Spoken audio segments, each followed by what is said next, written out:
Un mois avant l'indépendance, les événements de Deir Yassin vont lourdement hypothéquer les futures relations entre Juifs et Arabes. Depuis 5 mois que dure la guerre civile, Deir Yassin est resté en dehors des combats et ne figure pas sur la liste des villages hostiles dressés par la Haganah. Mais celle-ci a de dangereux alliés.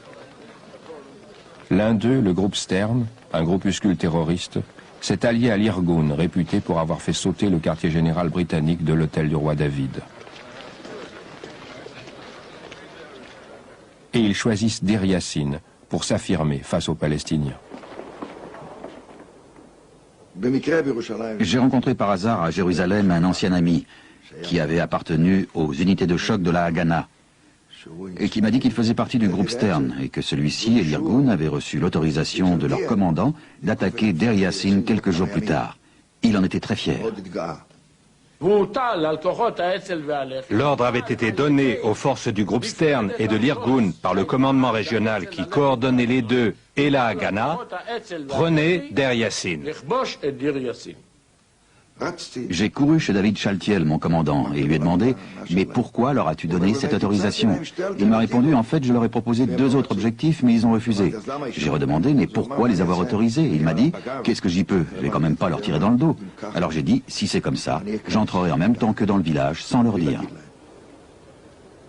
Les Juifs comptent sur une démonstration de force et un avertissement solennel pour que le village soit évacué avant l'aube. Ils sont passés dans la rue avec des haut-parleurs. Jetez vos armes et sauvez-vous. Puis nous avons entendu une rafale de mitraillettes. Or, nous avions comme instruction de n'utiliser les mitraillettes qu'en cas de danger réel. Je me suis accroupi comme ça, j'ai soulevé le rideau de la fenêtre et j'ai regardé le village. Il était en flammes. Et le ciel était complètement embrasé.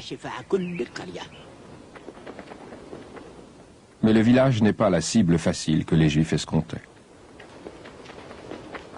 Ils nous tiraient dessus, depuis les fenêtres et les maisons. Ils tiraient sur nos soldats. Et sur une force de 132 hommes, nous avons eu 42 blessés et 6 tués. Le commandant, un ancien sous-officier de la Royal Navy, ordonne une attaque maison par maison. J'ai donné l'ordre de ne pas entrer dans une seule maison avant d'avoir fait exploser une charge ou jeter une grenade ou 2 à l'intérieur. Ils ont jeté une bombe dans chaque maison, grande ou petite. Il y a eu 28 morts.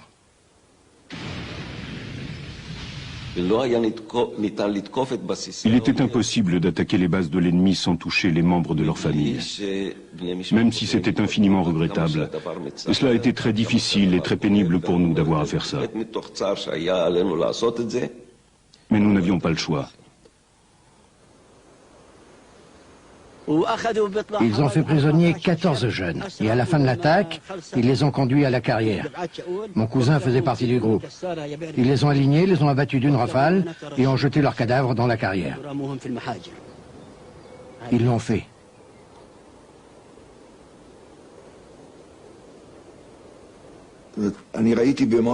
J'ai vu de mes propres yeux les 20 ou 25 hommes qu'on emmenait dans la carrière. Ils les ont alignés debout le long de la paroi et ils les ont fusillés, comme ça. Ils sont morts sous les balles.